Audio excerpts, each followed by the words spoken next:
embark on the Great Canadian Farm Tour, it is important to acknowledge that we are on the traditional lands of Indigenous peoples. Agriculture in the Classroom Canada recognizes and honors the enduring presence of the diverse Indigenous communities across Canada, including the First Nations, Métis, and Inuit peoples. We acknowledge the deep connection that Indigenous peoples have to the land, waters, resources, and all of agriculture. We express our gratitude for their stewardship and custodianship of these lands for generations. Agriculture in the Classroom Canada recognizes that acknowledging the traditional territories we reside and work on is only a small step towards reconciliation. We ask that we all continue to learn more about the Indigenous peoples in these regions, to consider the history and ongoing colonialism on this land, and to reflect on how each of us can contribute to reconciliation. Hello, bonjour! Welcome everyone to our next stop on Season 5 of the Great Canadian Farm Tour. Bienvenue à tous à notre prochain arrêt de la saison 5 de la Grande Tournée des Fermes Canadiens. We are so excited to have everyone join us today from across Canada. Nous sommes ravis que vous soyez tous là aujourd'hui, venus de partout au Canada. My name is Mercedes from Agriculture in the Classroom Canada, and I'll be your MC for today. Je m'appelle Mercedes d'Agriculture en Classe Canada, and je serai votre maître de cérémonie aujourd'hui. Before we get started, we just want to provide a few reminders. For those who want to follow along in French, please use the blue Slingo link provided in the chat to access the interpreting services provided for today. We ask that everyone is mindful that this is an educational event, so inappropriate conduct happening in the chat, such as spamming or improper comments, will not be tolerated. Throughout the tour, we welcome you to post your questions in the chat to get them answered. We'll answer as many questions as possible. The mystery word for your student activity books will appear at the end of the episode, so please stick around. Students, fun learning will be happening that can be written in your student activity books, which will be shared during the brain break. Finally, we'd love to know where everyone is joining us from. Please comment in the chat your school and location. Now, we would like to welcome our next tour host of the Great Canadian Farm Tour, Brittany, who is an ostrich farmer from Struisvogel Ranch in Ontario. So just bring in Brittany right now. Hi, Brittany. Hi. Hi, everyone. Brittany, thanks for joining us today. I was wondering if you could tell us a little bit more about yourself. Yeah, I'm an ostrich farmer in Carring Place, Ontario, and we have about 100 ostriches on our farm. We spent a year in South Africa in 2010, so quite a few years ago. And while we were in South Africa, we visited some of the largest ostrich farms in the world there. And once we came back to Canada, we just could not stop thinking about these ostrich farms that we visited and toured.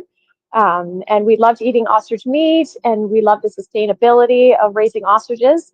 And so we just kept thinking about it until we said, you know what, we got to jump in. We just got to buy some ostriches and try ostrich farming in Canada.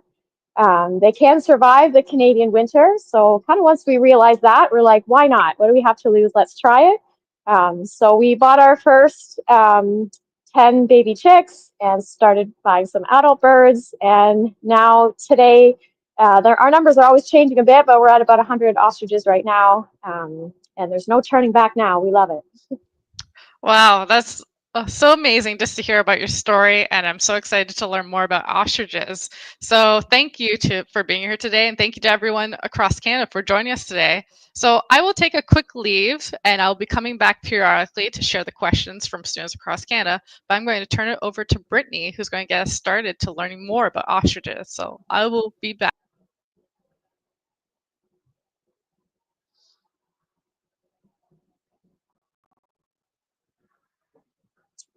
All right, so just going to show you around a little bit. This is our ostrich farm store. So here is where we run our tours and we sell our different ostrich related products.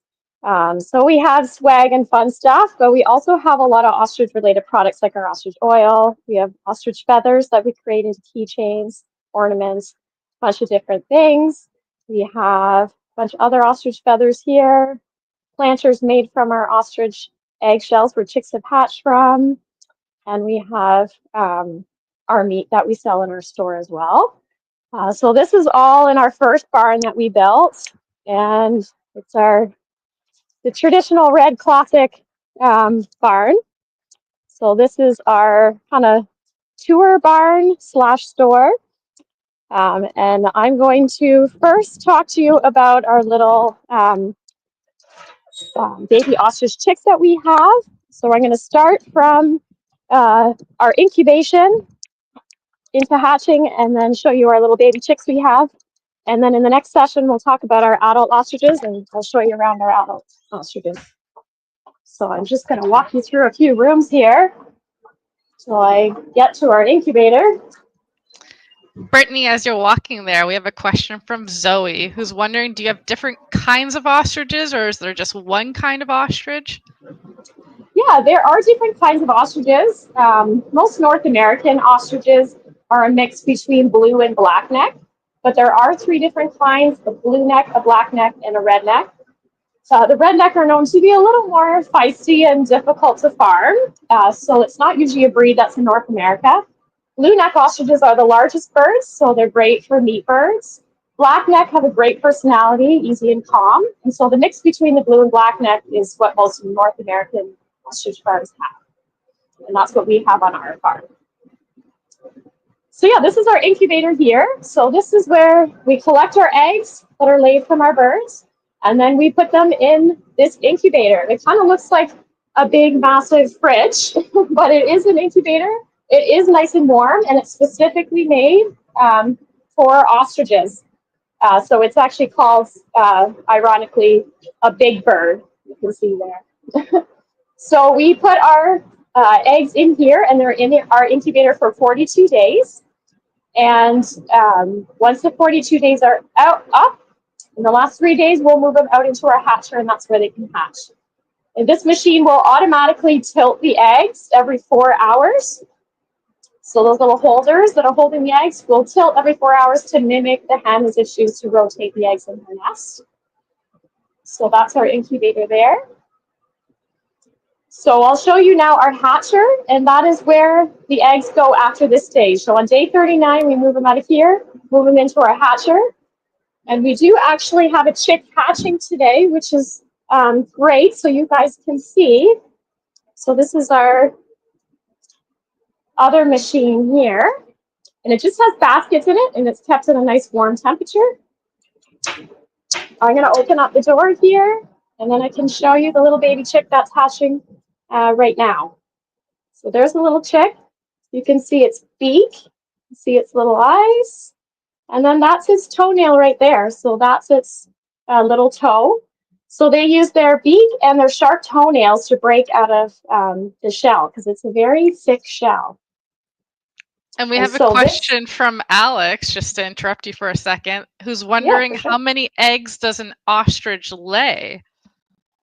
Yeah, that's a great question. So each hen will lay about 40 to 50 eggs in a season. So ostriches lay one egg every 2 days, but they don't lay in the winter time. So they lay from May until the end of August.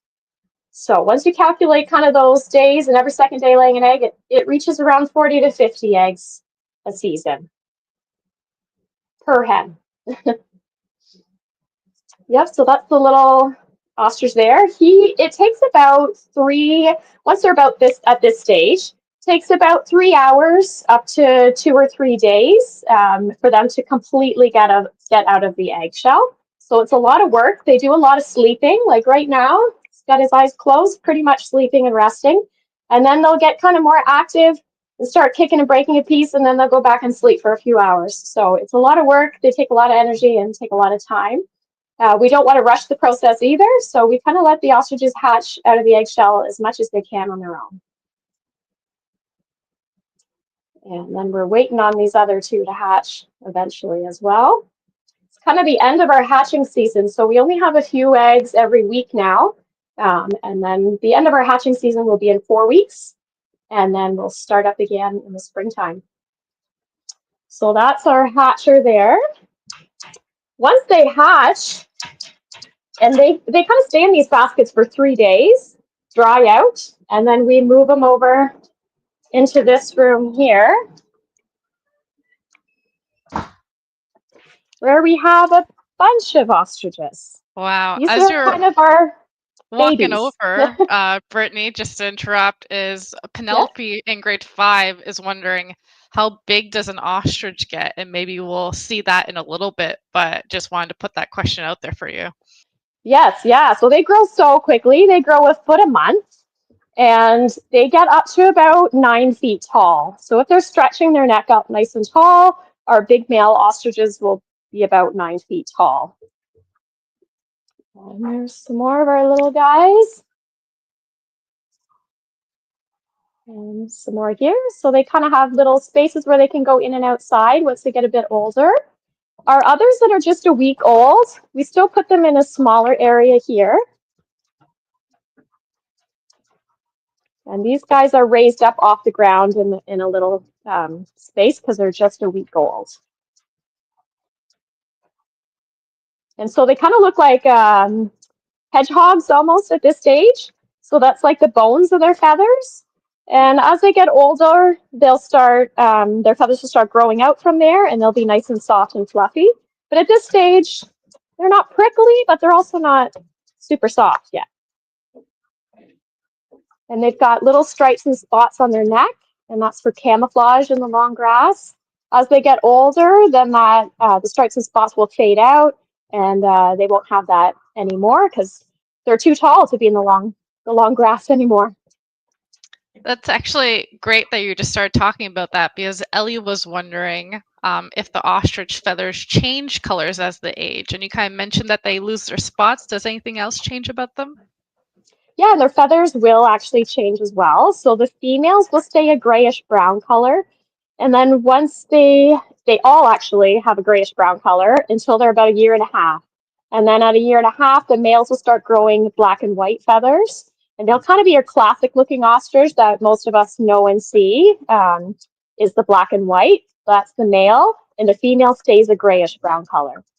So yeah, once we walk around and see the bigger birds, I'll point out a male and a female, and then you can really tell the difference. But at this stage, you can't tell the difference until they're about a year and a half. We have another question from Asher. Can ostrich eggs be different colors? So are they just all the same color or can they be different colors? Oh yeah, that's a great question too. So they are all the same color. Some will be maybe a little bit more white and some will be a little bit more creamish color, but unless you're inspecting them really close, you can't really tell the difference. So yeah, they're typically the same size, same color. Wonderful. And we're going to do one more question before we head into our commercial break. So here's our next question. Kate and Carly are wondering how cold of weather can ostriches live in, especially since in Saskatchewan they get up to negative 40 degrees Celsius. Yeah, exactly. They can handle the freezing cold weather. So sometimes in Ontario, we can get around minus 35 too. Probably we've hit minus 40 with the wind chill at times as well. And so they are fine. They do like a three-sided shelter. So they do like to be able to shelter out of the wind and the rain and the snow and ice too.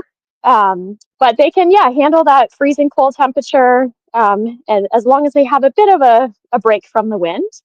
And they also, yeah, they love the snow. They'll be out here catching snowflakes in their beak and running around in the snow. But they're not a clever bird. They're not smart at all. So they will slip and slide with their two legs on any ice patches. So we do be very careful on the amount of space they have in the winter in order that they don't have any injuries. Wonderful. Thanks for all these questions so far. We'll now take a brief brain break to learn a little bit more about Ontario. Then we'll be back shortly with Brittany to learn more about ostriches.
We are now back with Brittany, so she'll continue to take us on a tour around her farm to learn more about ostriches. And then, Brittany, we're just waiting for you to turn back your camera. Perfect. I'll turn it over to you. All right, so here we have our 12 to 14 month ostriches. So these guys are not fully grown yet, but they're almost there. So these guys here are a mix of male and female, and they're about 7 feet tall. And if we wait just a few minutes, they're all going to come up and visit us. So ostriches are very social, so they really like to be around each other. And if there's anyone at a fence or any action going on, they're coming right up to check it out.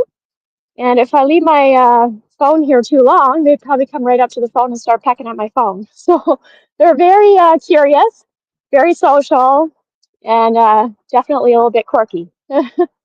So you can kind of see, I think it's on your right-hand side, but you'll see a bird that has a bit more of a pink beak, and you'll see some black feathers coming in on this guy. So that one is a male, and so he's getting older now, closer to 1.5 years. So he's almost got all of his black feathers in and a nice pink beak. This one here is a, whoop, they're coming close. This one here is a female.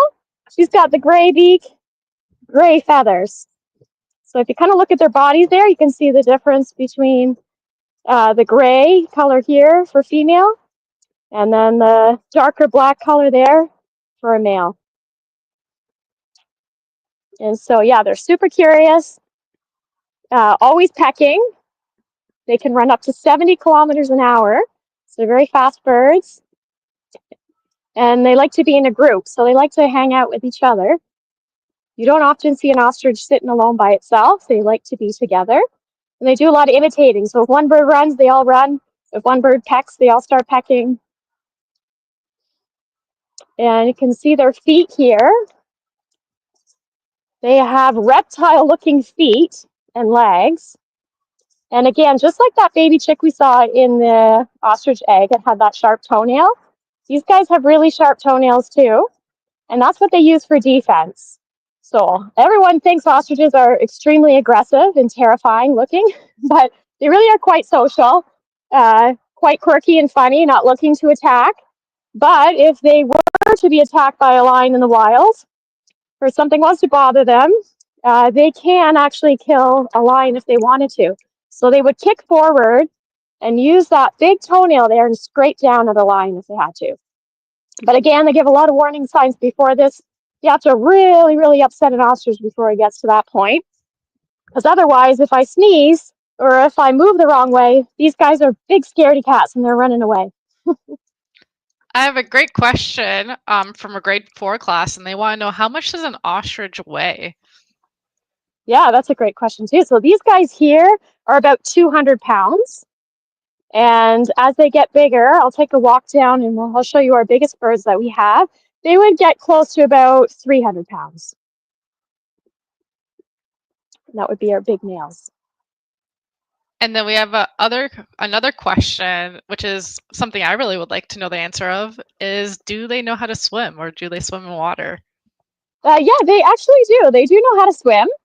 So if they had to, again, if a predator's chasing them, they needed to cross through water, they could. And they love splashing and playing with puddles. We had a bunch of rain here yesterday, and they were all sitting in there like ducks, splashing around in the water.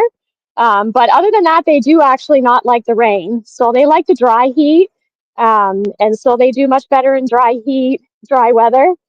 Their feathers are not like duck feathers, and so they don't repel the water. They just get soaked and heavy. So they don't actually love sitting out in the rain. They'll run into the barn usually if it's raining. But if there's like a little puddle, they had to cross through water. They'll have fun in a puddle, cross through water if they have to. But other than that, they like it dry. So this is our other big barn. In the one half of it, we have our yearlings that we just saw here, our 12 to 14-month-old birds. We have them in half that barn, and they go in and out all year as they like. So they just walk in the barn for their food and water, for shelter, and then walk outside in the field whenever they like. On the other half of the barn here is where we have our breeders. So our bigger birds, These are the ones that are fully grown and are laying eggs for us here at the farm. So these guys we actually name and we'll keep for a lifetime. They'll never be a meat bird. And so these ones here have little name tags on their legs. Brittany, And this guy sorry. here is Lenny, and that one's... Oh, go ahead. Finish your thought, and then I'll ask a quick question. Oh, sorry, yeah. This one here is Lenny, so he's a fully grown male. And then that one is a fully grown female, and her name is Jenny. So they share a space together, along with Tina Turnegg, but I think she's hiding in the barn right now. Very cute. You mentioned a little bit earlier that they go into the barn to feed, and I noticed earlier that they had some pellets when you were showing the younger ostriches. So from a question from Ivana, they want to know what kind of food do they eat? Is this pellet special? Do they eat different things at different life cycle stages? Yeah, so we have different pelleted feed for different stages of our birds. So we have a pelleted feed specifically for ostrich chicks. And then we have a pelleted feed specific for growing and finishing our teenager birds. And then if we have breeders like these guys here, they have another pelleted feed. It's all very similar. Pretty much it's alfalfa, but there's just a bit of a difference in vitamins and minerals. So the egg layers will obviously get a bit more calcium in their pelleted feed. But they also will graze on the grass that we have here in the field for them. They're naturally omnivores, so if there is like a couple critters, little mouse running around, like they'll scoop up anything. That's kind of a bit of a problem with ostriches, is they'll eat absolutely anything, so you do have to be a bit careful what's around them. That's so interesting. And then we have a question from Everett, who's age 7, and they want to know why they have such long necks and if there's a benefit to the length of their neck. Yeah, actually, that's a great question. I don't really know if I know the exact answer for that. I do know they're related to the dinosaurs. So at one point, there was, I should know the name of that dinosaur, but I don't. I'm sure all dinosaur lovers, you guys will know, but there's a dinosaur there related to. So maybe it's just the evolution of that and how they have their long neck. Otherwise, their long neck, the use of it here is they just like can reach to the ground because they're quite tall. They can then reach to the ground to peck at things. And they also use that neck and their beak to kind of move around their eggs in the nest if they have to. So there's a bit of a use that way. Other than that, I'm not entirely sure. That's a great question. And to Everett, we challenge you to go do a little bit of research and look it up, see if you can give us, find a little bit more about it for us. So I'll hand it back to Brittany to keep on going. So then these guys here are egg layers. We put them in groups of 3. So 1 male with 2 females. And unfortunately, we can't have them dance on demand, but they do some really pretty dramatic dances. And so the male will get down right on his knees and he'll flap his wings back and forth and move his neck back and forth. And he does that to show off to the females. And the females will kind of just do a little bit of a flutter of the wings. But I don't think they're going to do it for us today. But it's almost the end of breeding season too, so they do it a lot more in the summertime. They'll do a lot more of their dancing then, and they're showing off then. But they do have some, if you Google it, that's another kind of challenge for you guys. Google ostrich male dancing, and it's quite a fun dance. Their wings are beautiful, go out as a big fan, and yeah, it's a really interesting dance to see. And we have another question for you, Brittany, from Judah in grade 2, and they want to know if grown males would fight each other if they're territorial in any way. Yes, they are. So especially in the spring and summer, we know just to leave these big guys alone. They like their space, and they do like to fight in the spring and summer. And so you can see here, we have 1 male on one side of the fence, 1 male on the other side. We will put them together in the spring and summer because they will fight and get a bit territorial. But in the winter time, they calm right down. And so we can actually put them as a one big group. And so sometimes in the winter, we will put them in one big group together. So it just depends. And some birds have different personalities once they hit like this age. And so some of them definitely can't share a pen with other males, and other males are calmer and they can. So sometimes it just depends on the bird too. We have another question, Brittany, and then we'll let you finish off a few things. And you may or may not know the answer to this question, but someone's wondering if there's a difference between an ostrich and an emu. Yeah, there is. They're very similar product-wise. So they both produce similar tasting meat, similar great benefits of the oil. So in that sense, very similar. But emus are smaller. I like to think they're a little bit more, what's the best word for it? Ostriches are a bit more quirky. Emus have a little bit more of an attitude, I think. So I don't know if some of you have seen Karen the emu, but some emus are, yeah, have a little bit more of an attitude than an ostrich will. But yeah, ostriches are bigger, but they come from the same similar rat-type family. There's like the emus, the ostriches, the rheas. Ostriches are originally from Africa, so that's where their origin is from. Emus are Australian, and same with the rheas. So they come from different continents as well. Well, we're just in the stages of bringing up one more question. But before we do that, Brittany, is there any final things you want to show us on this tour, just to wrap things up? Yeah. I don't think so. I think I kind of said most things. Perfect. Again, this is a fully grown male, so this would be one of our biggest birds that we have in front of me now. And then a fully grown female coming behind too. And they're so fascinating. And we have one more question from a grade 3 student. Do ostriches have teeth? Oh yeah, that's a great question. Yeah, no, they don't. So that helps when they do peck you out of curiosity. They're just giving you a little pinch. There's no teeth, which is great. Yeah. So if I get too close, they would take my hat off, pull my hair, but they're not gonna do too much damage because they have no teeth. Well, Brittany, we're at the end of our tour. Is there any final words you'd like to share with all these students joining us from across Canada? Just gonna see if I can turn my camera here again. Sorry.